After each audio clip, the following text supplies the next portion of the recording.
Hi, and welcome to Relationship Alchemy.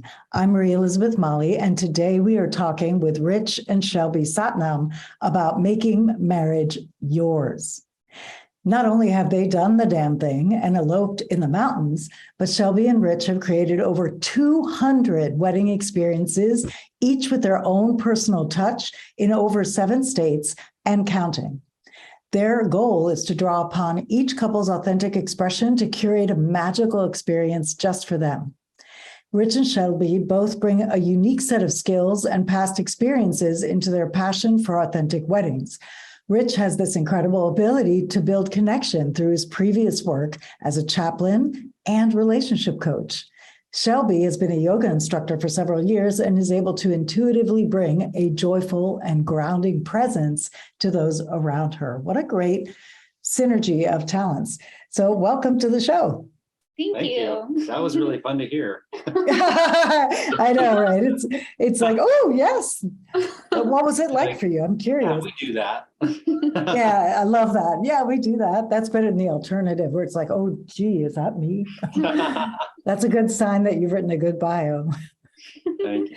Thank you for I'm so excited to dive in on this topic because weddings can be so fraught and there's so much conditioning around how weddings are supposed to be and how marriage is supposed to be. So today I think we're going to bust open quite a bit of that and I'm excited. Same. Me too. Yeah. So where do you usually start with people in this conversation? Yeah. So it's kind of really evolved as our business has evolved because, to be honest, when we first started, we're married, but we're also business partners and we have been from the start. And so it's been this evolution of who does what are your skill sets, what are my skill sets? And sometimes it's been friction. And sometimes it's been like, hey, that's probably not the best way to do it. So instead of going too far in the past, I can talk about what we do now. Yeah. What we do now is specific to each couple. So before we book and reserve a date with any couple, they inquire with us on our website. We set up a Zoom call and we use the Zoom call as a consultation for really them to feel us out and for us to feel them out. We're very selective with the couples we work with because we do cap ourselves at a certain number each year so that we can't give from an empty cup. So we're wanting to be full and give out of surplus versus giving out of depletion.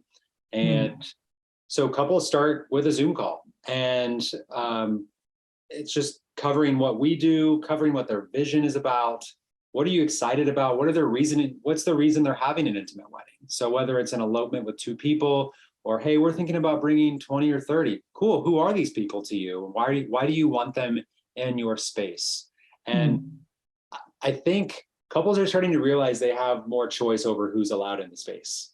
Yeah, I'd love to go further with that because that's a conversation that's coming up for us a lot as we plan our wedding for next year. And, there can be a lot of pressure to invite everybody from your entire everywhere, right? So how do you help people get clear on who really should be there? Well, first, we applaud them for having the courage to make the decision. So a lot of times we don't know what conversations they've had before they get on a call with us, but chances are they've had some difficult conversations along the way, whether that primarily is probably with immediate family members, mom, dad, grandparents, maybe siblings. And it's just applauding them like, hey, whatever has brought you to this decision to do something that's authentic to you, we applaud you for the courage to make an authentic decision and express it that way. And I also think going into what is it that you actually want when you imagine your day. So we do send out like kind of a meditation of, hey, close your eyes, imagine your wedding day. Who's there with you? Where are you at? Like, what moment are you in? And then what feeling, like, what are you feeling? And who's it, like all of those specific things. And it can kind of get people to really hone in on what it is they actually want out of their day versus are you inviting people out of obligation or are you inviting people out of joy? And if it's joy, then phenomenal. But if it's obligation, then let's dive a little deeper into that. Yeah. And I think our calls serve as a way to get clarity, because Mhm.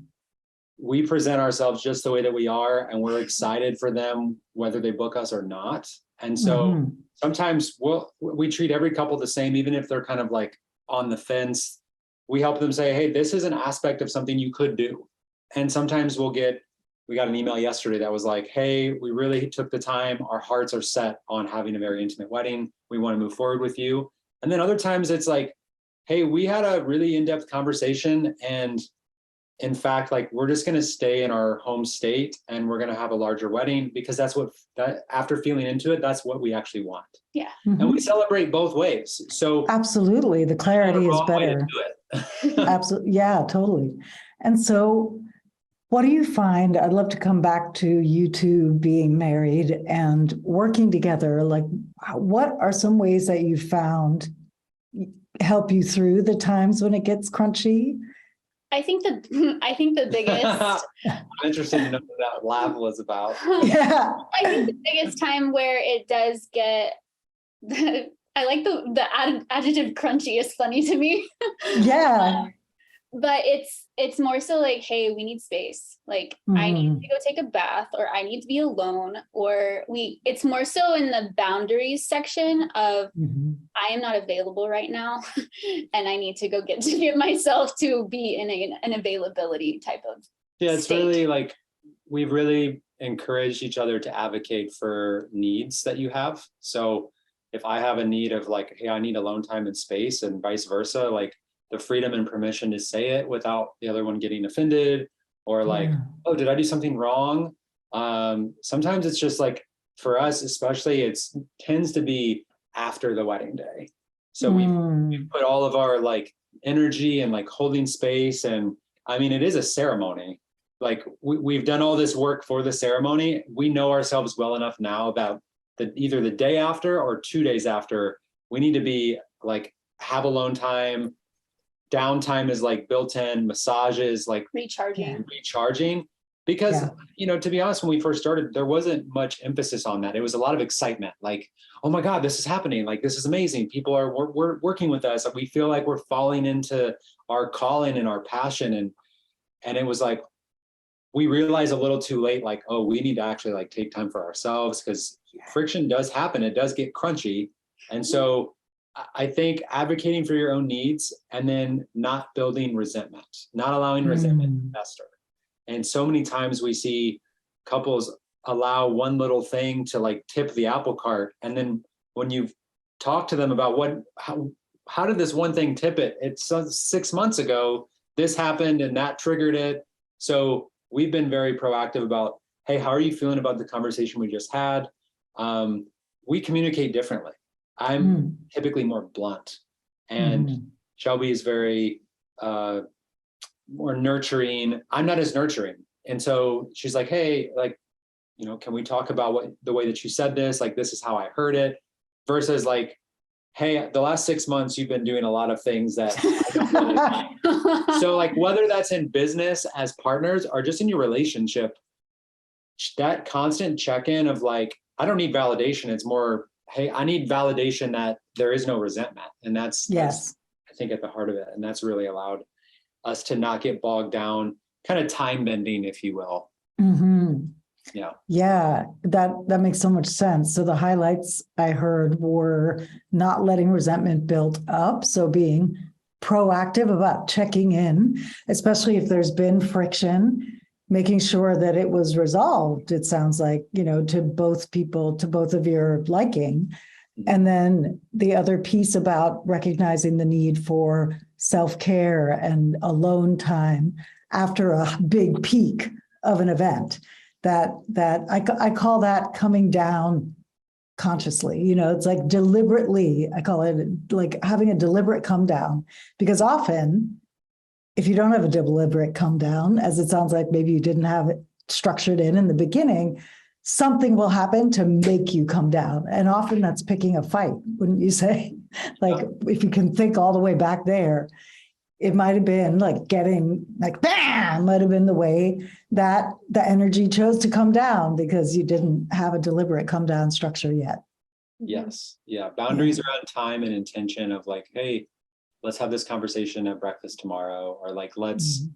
this was just this, Shelby said, was it yesterday? You said, Mhm. hey, I feel like we need to have a business meeting. Mm. And But clearly we can't do that at 9 o'clock at night. So Yeah. that's not an appropriate time. but she's like, hey, we need to have a business meeting. Can we schedule that like within the next couple of days where we aren't in this environment because we work from home? So Mhm. can we go somewhere else to our, favorite brunch spot or something like that, a coffee shop, and like actually talk about business with a very focused intention? And that's been something we've had to really harness, like, because we love what we do. We could talk about it all day Yeah, long. that's such a great idea. And I love that idea to get out and have it elsewhere. Is that something you've learned works for you? I think it helps for me. It helps me get out of, oh, like the laundry needs to be folded. Like, Tasks. it helps me. It's the same reason why, like, I can't vacation at home. I don't understand how people can. I'm doing a, what is it, a staycation where I'm like staying here. If I'm going to do that, I'm going to go to a hotel because I'll find stuff that I need. I'm a task person, like checklists and to-dos, and it'll help me focus, for me specifically, to be outside in a neutral space.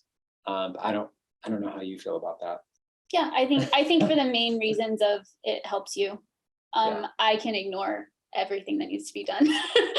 That's an amazing superpower.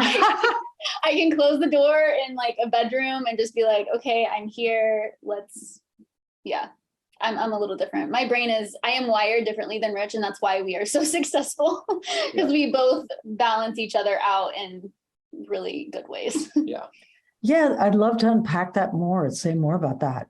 Like, how did you come to that? Was it hard till you figured that out?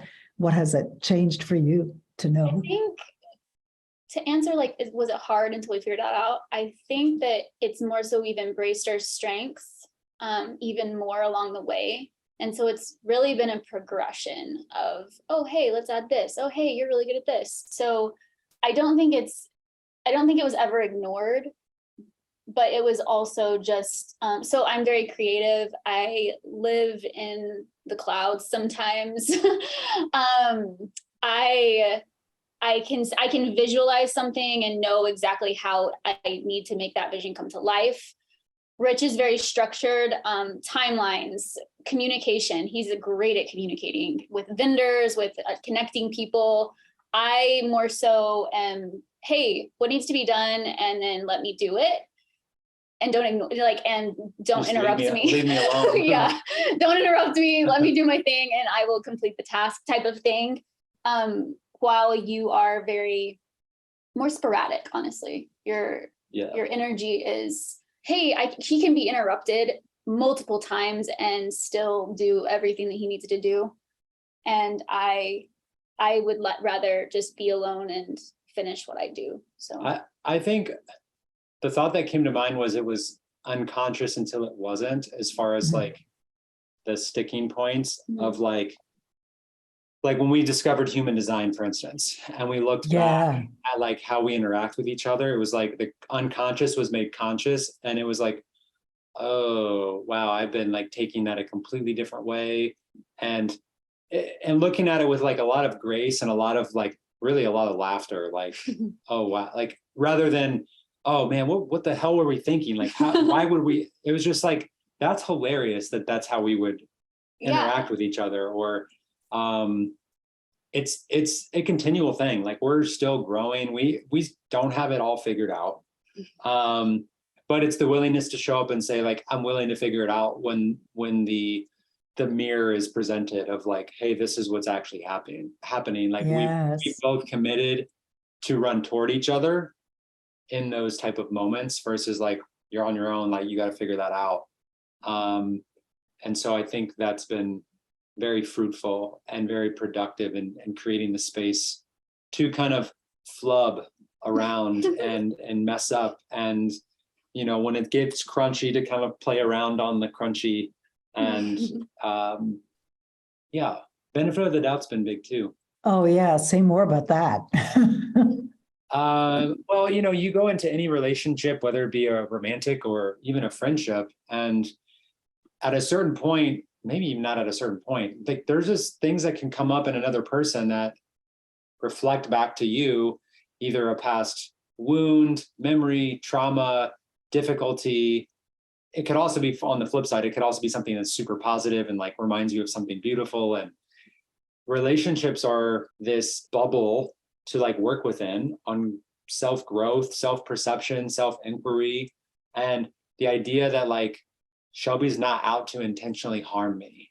Yes. And if I can expand that from this relationship, if I can practice it with, okay, my love life and business partner, my soulmate has the benefit of the doubt across everything that she says, that she's not out intentionally to harm me. If I can take that and get really good at that and really good at just receiving what that is, and it ripples out into my neighbors that live around me, and it ripples out into my community.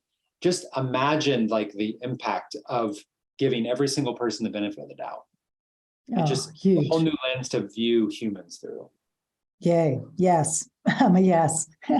So around creating intimate, authentic ceremonies that, really, to me, the ceremony is the beginning. People approach the wedding. It's like, okay, it's, we've gotten to this peak and we're sitting here, and I'm like, great. Now things can start, because now you've created a container, and where the bubble, as you put it, where the work can really begin to happen.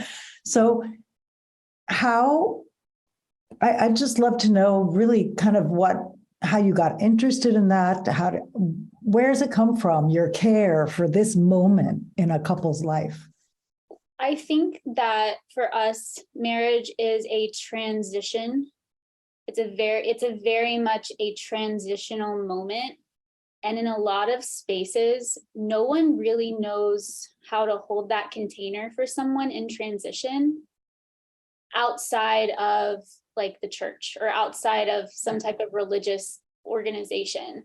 And it is a very spiritual thing. There is some energetics behind it, but we do things not out of religion. We do things very neutral and human. Like here's the human spiritual component. So I think we're trying to bring in more authentic ceremony, because of course in the West there isn't very much ceremony, and so we've lost a lot of this ceremonial practices. And Rich is really grounding and really, he's a guide for this beautiful transitional moment. So if you want to expand on that, you can. Well, we had a dear friend call us. She's like, I feel like you guys are marriage shamans. And I was like, oh, that's so interesting. I would have never like perceived myself as that's what we do. But we are really walking with someone from the moment they're like, will you walk with us through this journey of like creating this vision that some of these people have had some couples have had this vision of like what their wedding day looks like for years. And it's like, will you walk alongside us to help us navigate how we do all of that in a way that's nourishing, in a way that's uplifting? Because for whatever reason, the default program is like your wedding equals stressful. And I'm like, that can totally be reknown. It doesn't have to be stressful. It can really be this beautiful transition where if you have the right guide, if you have people, and I'm not saying we're the right guide for everyone because we're not, but if you have guides in your corner who make you feel like you have space to kind of feel stressed out. Yeah. What are you stressed out about? Let's talk about it. And having the ability to like sit with people in the discomfort, or like, hey, we started talking about finances around the wedding and like this came up. Cool. Do you have space for us to kind of like dive into that? And a lot of times they're like, oh, well, I thought we were just hiring wedding planners. Like I had no idea we were getting like, I love hearing that, because I never consider myself a wedding planner. Like for some reason even that term, I'm like, I don't do that. That's not what I do. Cause it puts me in this, I think it puts me in a very traditional box.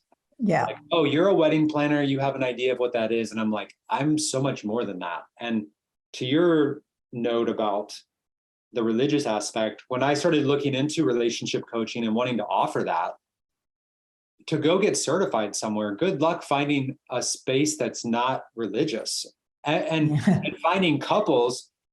One of the things that's finding couples who want to work on their relationship prior to their union. Crickets, like Totally. and I'm sure they're out there. But as far as like our experience, it's been like, that's for the church, that's for somebody else. And even the material and the curriculum is like, it's all church based. And where are the institutions that are like, regardless of what your faith is, like marriage is this union, this institution of its in its own right. Like, how can we support two people who are willing to do this dance together? And how can we like, how can there just be a network of support for that? So we're really diving in this season of like, yes, we're in the marriage industry, but we're also in the relationship industry. We're also in this, like, how do we help couples who, when they do get married and are like, we don't have a proper model for our relationship. Great, you've made the commitment, this lifelong commitment to each other, and now you're asking, how the hell do we make this work? And all they're told is like, hey, the first year of marriage is the hardest. And you're like, no tools. And you're like, well, okay, if it is the hardest, then like, let's see you through it. Like, let's help you. So we're working on offering different type of retreats and offerings to help couples through that first year, third year, fifth year of like really trying to like live life and really do this dance of relationship together. And it's beautiful. It is beautiful because exactly that. I feel like we enter into these contracts without the tools, and then somehow it's supposed to magically happen, you know? So I love that. So is this a new thing? So going beyond the ceremony, actually supporting couples afterwards? It's a new thing that's still like, I think we're still feeling into how we want to serve in that capacity. We've thought about offering like very intimate sized retreats for couples to, you know, we're out near Sedona, so it's a very magical place. But Oh, yeah. come to Sedona. I mean, with over 200 weddings, it's so many couples, and it's been more since that bio was written. It's probably toward the 300 plus. Wow. Like, even just that, if that's the pool of like, how can we support these couples who have come into our path, and we're just feeling into the different ways to do that. Because there's so much that we offer that we could just be relationship coaches. And I think we want to keep doing elopements and intimate weddings and celebrating that way. So it's kind of like, what can we offer with the capacity that we have?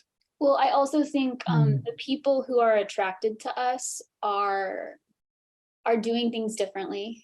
And they've also, for the majority of them, have come from families that they're like, I don't want to do it the way that my family has done it. I don't want to have a relationship that my parents have. And so they don't have the model of like, what does a healthy relationship look like? They're just writing it themselves. They're doing it themselves, like kind of like we have been doing.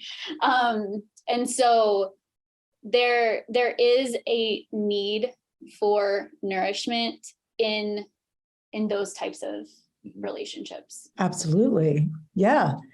And describe for me, can you describe a couple of the weddings that you've created? I'd love for folks to get a sense of what you're talking about. Yes. So if you can imagine, a majority of our weddings, a strong majority of them, have some type of adventure component to them. So what that looks like is, say the wedding's in Sedona. Well, whether you've been to Sedona or not, it calls people from all over the place. And people who've been there, people who've seen it in a photo, people who saw it online, people who had a vision of it. The Red Rocks call you, you call us and you hire us to plan out your elopement. That usually involves that we take care of hair and makeup, your floral, the music aspect, the photography, the officiating, really personalizing the entire thing. And then on the day of, usually it involves some type of off-roading somewhere beautiful and gorgeous to watch the sunset and do the ceremony during like pretty much golden hour when the best lighting's out and it's just absolutely breathtaking. It could involve a hike somewhere. So some couples want to backpack up to like Cathedral Rock, or they want to backpack in the mountains and then change into their wedding attire and do the wedding out in nature. Some couples will bring their dogs or their like fur family with them, and we'll all go out. It can really, those are probably the two different types of components where we're backpacking or we're off-roading somewhere. And from there it can go hot air balloons, helicopter rides. I mean, there's so much that you could do to celebrate.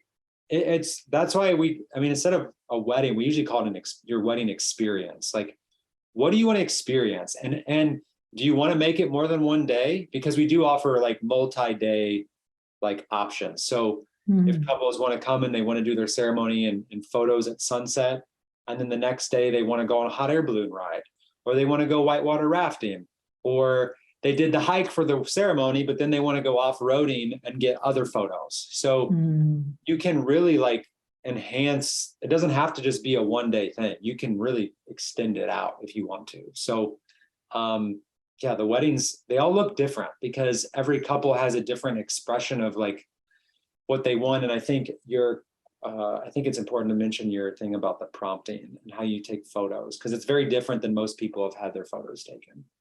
Yeah, my goal as a photographer is to capture people's essence, capture their personalities, and I can't do that if I'm posing them. So I like to prompt people, and so I might give the same prompt to 10 couples, and each couple will have a different reaction. And that's what keeps it really fun, is if I just say okay, close your eyes. When you open them, you haven't seen each other in like 6 months. And some people run to each other, some people pick them up, some people kiss, some people like do something really silly. And again, that's their personalities. And so that's what I'm trying to bring out into what I do. And it's also very documentary style. So I definitely I'm drawn towards those documentary style moments that are very candid, or like the in-between looks that people give each other, or yeah, those like little moments. And so I view my photography as like, my goal is for them to look back on their wedding album, whatever the gallery is that I deliver, and relive their entire experience. So yeah, I think it's really fun. I think when couples work with us, one thing that we are very clear on is spaciousness. We want their wedding day to feel spacious and not rushed or hurried, but really like, how can we create moments throughout and spaciousness throughout, to where, hey, why don't you guys just go over and sit on the cliffside and just watch the sunset together, just have a minute. And sometimes couples will tell us, they're like, hey, can we go over and like just have a minute on, and we're like, absolutely. And we'll hang back, and well, yeah, we don't even know what they're saying to each other, but they're just, that's when we like kind of put the camera down and we're just like, wow, this is really epic to watch them like just madly in love with each other. Like, that's, I think, one of the beautiful things about what we do is we get to see love in its like rawest expression for several hours. Like there's the ceremony, and then like these couples are just some couples are just so infatuated with each other, and watching them, like, sometimes Shelby doesn't have to really give them much like direction. They're like, it's like, they've never had their photos taken before, but all of a sudden, like, they're so burst open in love that like, they're just, it's so amazing to watch and witness.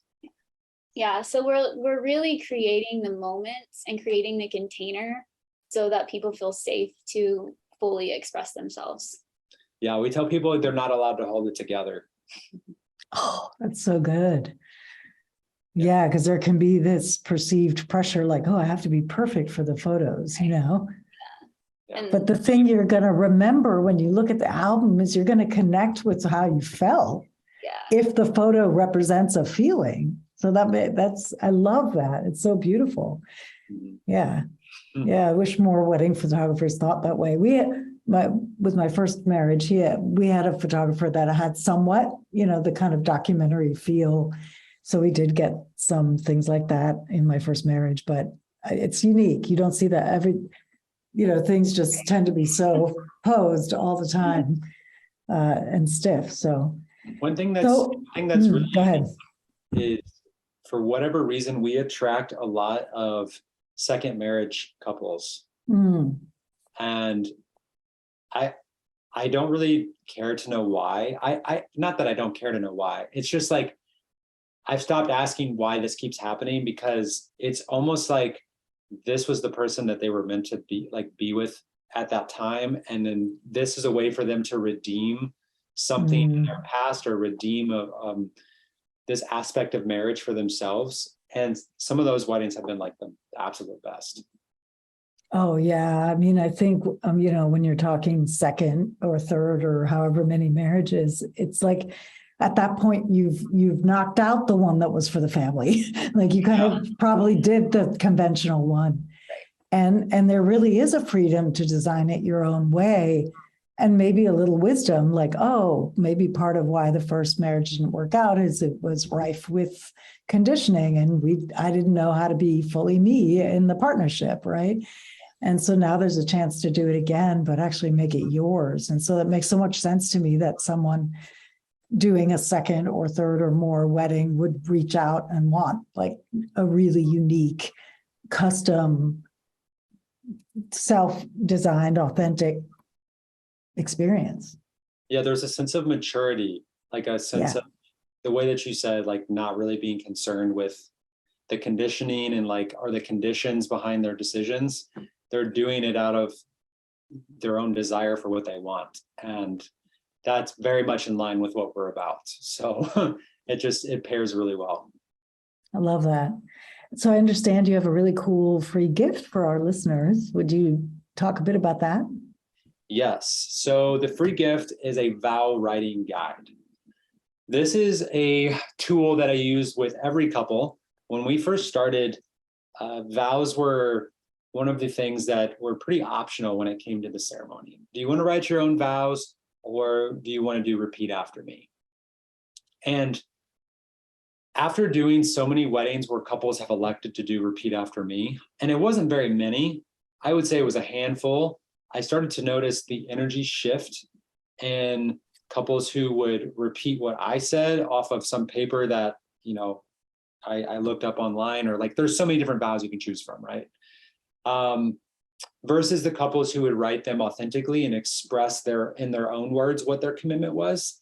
That this year I decided, like, we don't want to, or I choose not to work with couples who aren't willing to write their own vows. And part of that decision, I was like, I need to up my responsibility to guide them through that process, because it's important to me, but they may not know why it's important for their union. And so sometimes it's an automatic like repellent. Hey, actually, we're going to work with someone else. Like, we don't feel comfortable saying our own vows. Other times it's super magnetic. Couples are like, oh, this is beautiful. Like, I don't know where to start. Can you help me? So I've written a vow writing guide to really help you say what you want and what you need to say on such a transformational day. However, the vow writing guide can really be expanded outside of the wedding space. So if your listeners are like, well, thanks, but I'm already married, like what the hell am I supposed to do with this free gift? Well, you could use the gift in a couple of different ways. You could use it for yourself. So if you've never written vows to yourself, it's a beautiful practice. Oh, yeah. And this is great. Single folks, listen up here, because this is great. Yeah, writing vows to yourself about what do you commit to yourself? And what do you love about yourself? Like, all of the things that you would say to somebody else in your vows, you can actually say them to yourself. And it's a way to hold yourself to a higher accountability or a higher practice, and seeing yourself in a different light. And so being able to use the mirror and do mirror work before writing your vows, that's one way you could use the guide. If you're getting married, you're engaged, or you're in a relationship, and you're looking for ways to communicate your feelings or communicate how you see your partner, you could use it in that way. If you're getting married, obviously you could use it for that. And then if you're already married, you have the option to use it for vow renewal. So you may get this free gift, or maybe you've heard us speak about the ceremony and you're like, man, really wish I really wish I could redo some parts. Well, a lot of couples will choose to do a vow renewal that looked way different than what their wedding looked like. Like we just booked a vow renewal. They got a very traditional wedding. And then 5 years, this is their 5-year vow renewal. And they're wanting to do something adventurous and something like totally outside the box as a way to like recommit. And obviously that's one way to do it, but it could be as simple as, hey, on our 5th year anniversary, I would like to have a romantic date and I want to recommit to you some things. And you can use the vow writing guide in that format. So whether you're single, in a relationship, already married for several years, it's a beautiful practice to involve, for yourself and for your partner. I'm excited to get that. I'm gonna sign up for that myself because it's very timely. So this is all going to be in the show notes. Your full bio is going to be in the show notes and your website and Instagram. But if someone listening just has to go over there right now, what's the best way to find you? Probably for engagement purposes, to check out our work. Instagram's a great space to do that. If you're desiring to work with us, we'd love for you to inquire on our website. Our website keeps everything like nice and compact. And if we did it via DM, it would just be chaotic. And we want to like keep the space clean. So, but if you want to reach out and say, hey, like, listen to the podcast, love your work, or have some questions, would you ever consider doing an elopement in this location? Sometimes we get those type of messages. We love to engage on Instagram. That's usually where we try to like bring more of our personalities in instead of it just being, just wedding stuff. So what's the best URL and handle to use? Yeah. So for Instagram, it's at Let's Not Weddings, and that's not with a K. As our I like it. Not Say We Did. And then our website is letsnotandsayWeDid.com. And again, that's not spelled KNOT. Yes. Love it. Awesome. Well, it's been such a pleasure to talk with you. I feel so aligned, with how you view relationship and marriage. And so it's just really nice to talk with you. Do you have any final thoughts you'd like to leave folks with, either about commitment or working together or any of the things that we've covered or not covered? I think that re-knowing the wedding space I'm very passionate about that. The way that I view marriage is a union of equals, and rewriting all of these weird traditions that after looking up wedding traditions, some of them are very creepy. And it's like, how can you tell us a creepy one? Can you give us a creepy one? Well, I mean, the veil, the veil is like, because they weren't allowed to see that person until like they had sex with them. I think that's creepy. Wow. Totally. Yeah. So in the olden days, it was like, okay, women's property, and we're hiding her from you until the bedroom. And that even the question, and it's not, I probably ask it maybe 50% of the time, because I like with an elopement, you don't ask this question, but I still officiate larger weddings, 100, 200 person weddings. And some couples are like not to have this question asked. And the question is, who presents this woman to be married to this man? Oh. The other way to ask it would be, who gives this woman away? And that goes back to the property aspect. And so I ask, like, do you want this to be asked? Some people do, some people don't. But that's a tradition that's, if you follow the trail back, it's kind of like, I don't know, a little archaic. Yeah. Slightly. But sometimes we have brides that are like, nobody's giving me away. Like, I'm making this decision on my own. And I'm like, all right, let's go. So those are probably like, there's a lot of interesting ones. We do, not that this is creepy per se, but there's this unity ceremony called hand fasting. Oh, yeah. And I've done we do hand fasting quite a bit, but that's where you actually get the phrase tying the knot. And couples in like European traditions would come together, and the ceremony would be them literally tying their hands together as like a binding. And depending on folk tale and what you read, sometimes they would stay together for a year. They would be tied together, or they would be tied together longer than just like the few minutes they are during the ceremony, and re-up that commitment. Like, hey, do you still want to be bound to me in the form of marriage after X amount of time? So fact checkers, go out and explore that. There's, like I said, there's all kinds of different stories you can read about it, but that's a tradition that's hundreds of years old. That's still done today, but it's done I think Game of Thrones brought it back. There's like a scene in Game of Thrones where they do that. Yep. I've had a lot of couples like, hey, they do this in this show. Can you do that? I'm like, yeah. Which our unity ceremony is you tie your hands together, and then when they release the hands, it creates an infinity knot. So it's cute. Yeah. Yeah, it's Cool. it's also a beautiful way to tie in family. So like, essentially a unity ceremony is done because you're taking two individuals who have their own talents and weaknesses and strengths and gifts and quirks and weird things that they do, and families and friends, and you're like, all right, this is all tying into one new creation. So people want to express that in some way, and the hand fasting is a way to, like, you could do it with multiple cords. So like we've had family members come up, or if they have multiple kiddos, we'll have each of the kiddos come up and they each get their own little color of ribbon that they want to put on the so there's a way to like really like, again, re-know it and bring back like a different way of viewing what the ceremony actually is, or what the act within the ceremony is. But yeah, the veil one's probably the most creepy. Yeah, for sure. All of that to say All of is that.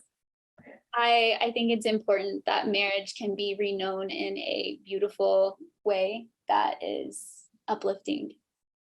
Yeah. Yeah, and if you are wanting to get married and you're not wanting it to be religious, there is a way. Yeah. And there are people out here who support you, and we want your wedding to look like whatever you want it to look like. And sometimes we're the only advocates for that, and that's okay. But I think there's a movement coming, and it's already started, of like people really standing in their knowing and standing in their own expression. And that's what makes the world so beautiful. Amen. Thank you so much for joining us. And today has been Making Marriage Yours with Rich and Shelby Satnam. Thank you so much. And until next time, remember that a great relationship starts with you.